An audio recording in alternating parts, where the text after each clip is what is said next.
एक छोटे से गांव में एक लड़की रहती थी जिसका नाम राधा था। राधा एक बहुत ही प्यारी और मेहनती लड़की थी। वह अपने माता पिता की इकलौती संतान थी और अपने परिवार के साथ एक कच्चे मकान में रहती थी। उसके माता पिता किसान थे और उनकी आजीविका खेती पर निर्भर थी। राधा भी अपने माता पिता के साथ खेतों में काम करती थी और घर के सभी कामों में उनकी मदद करती थी। वह पढ़ाई में भी बहुत अच्छी थी और गांव के स्कूल में सबसे होशियार छात्रा मानी जाती थी। राधा का गांव बहुत ही शांत और प्राकृतिक सुंदरता से भरपूर था। गांव के चारों तरफ हरे भरे खेत, पेड़ पौधे और नदी बहती थी। गांव के लोग आपस में मिलजुल कर रहते थे और एक दूसरे की मदद के लिए हमेशा तैयार रहते थे। राधा को भी गांव का यह माहौल बहुत पसंद था। वह अक्सर गांव के बच्चों के साथ खेलती और नदी के किनारे बैठकर गाने गाती। उसकी आवाज बहुत मधुर थी और लोग उसकी गायकी की तारीफ करते थे। राधा की जिंदगी में सबसे बड़ा सपना था कि वह एक दिन शहर जाकर पढ़ाई करे और अपने माता पिता का नाम रोशन करे। उसके माता पिता भी चाहते थे कि राधा खूब पढ़े और बड़ा आदमी बने, लेकिन उनकी आर्थिक स्थिति बहुत कमजोर थी। उनके पास इतना पैसा नहीं था कि वे राधा को शहर के अच्छे स्कूल में भेज सकें। राधा ने कभी भी अपनी गरीबी को अपने सपनों के आड़े नहीं आने दिया। वह हर दिन स्कूल जाती, घर के काम करती और फिर रात में दिए की रोशनी में पढ़ाई करती। उसके अध्यापक भी उसकी मेहनत और लगन को देखकर बहुत खुश होते थे। वे जानते थे कि राधा में कुछ खास है और वह एक दिन जरूर कुछ बड़ा करेगी। गांव में हर साल एक मेले का आयोजन होता था। इस मेले में गांव के सभी लोग भाग लेते थे।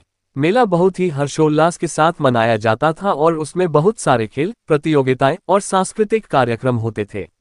राधा भी हर साल मेले में जाती थी और प्रतियोगिताओं में भाग लेती थी। इस साल मेले में एक नई प्रतियोगिता का आयोजन किया गया। ये प्रतियोगिता थी गांव की सबसे अच्छी गायिका की। इस प्रतियोगिता में गांव की लड़कियां अपनी गायकी का प्रदर्शन कर सकती थीं और जो सबसे अच्छा गाती उसे इनाम मिलता। राधा को गाना बहुत पसंद था और वह इस प्रतियोगिता में भाग लेने के लिए बहुत उत्साहित थी। राधा ने पूरे जोश और उत्साह के साथ प्रतियोगिता की तैयारी शुरू की। उसने अपने माता पिता से आशीर्वाद लिया और मेले में भाग लेने के लिए गई।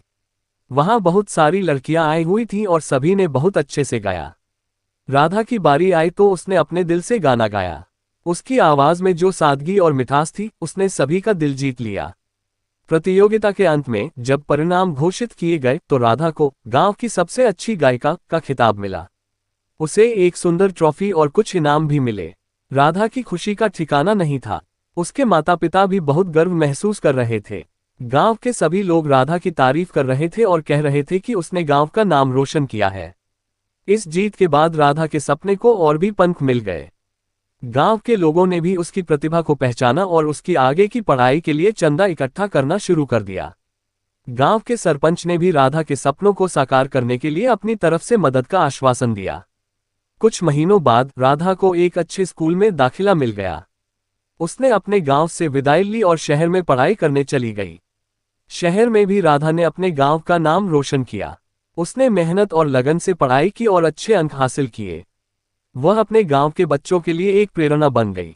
राधा ने अपने सपनों को साकार करने के लिए हर कठिनाई का सामना किया और अपनी मेहनत से साबित कर दिया कि अगर इरादे मजबूत हों तो कोई भी मुश्किल हमें हमारे लक्ष्य तक पहुंचने से नहीं रोक सकती।